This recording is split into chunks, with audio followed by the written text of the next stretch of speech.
ভারতের বড় শহরগুলোতে শেষ হলো হিন্দু ধর্মাবলম্বীদের জমকালো গণেশ উৎসব। বড় দুই শহর মুম্বাই ও হায়দ্রাবাদের সাগর তীরে এই দেবতাকে নিয়ে মেতেছিলেন 2 কোটিরও বেশি মানুষ। পূজা বিসর্জনকে ঘিরে 10 দিনের আয়োজন উৎসব চলে সেখানে। আরও জানাচ্ছেন কেরামতুল্লাহ বিপ্লব।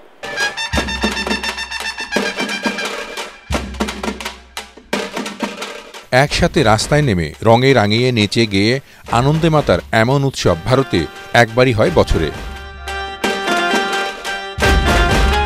হিন্দু দেবতা গণেশের জন্মদিন পালন উপলক্ষে বাড়ি বাড়ি প্রতিমা স্থাপন, পূজা অর্চনা শেষে দেবতার মূর্তি নিয়ে তারা বিসর্জন দেন সাগর কিংবা নদীতে। তখন গণেশকে সাজানো হয় বর্ণাঢ্য সাজে, কোটি কোটি টাকার অলঙ্কারও পরানো হয় কোথাও কোথাও। কারণ হিন্দু ধর্মে গণেশকে বলা হয় জ্ঞান, বুদ্ধি ও বিপদ বিনাশকারী দেবতা।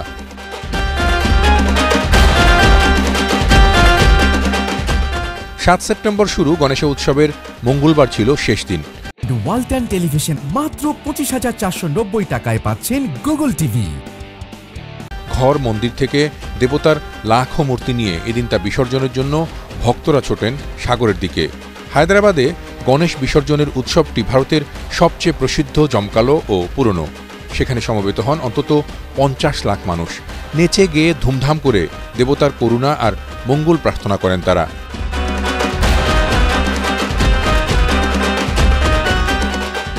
মুম্বাই আর হায়দ্রাবাদে গণেশের উৎসব উপলক্ষে নিরাপত্তায় এবার মোতায়েন ছিল 50,000-এরও বেশি পুলিশ।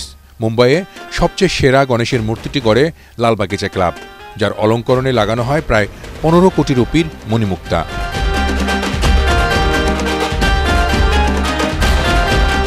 অন্যদিকে তেলেঙ্গানায় গড়া হয় 70 ফুট উঁচু গণেশের মূর্তি, যা নিয়ে শহর জুড়ে শোভাযাত্রা করেন লাখো মানুষ।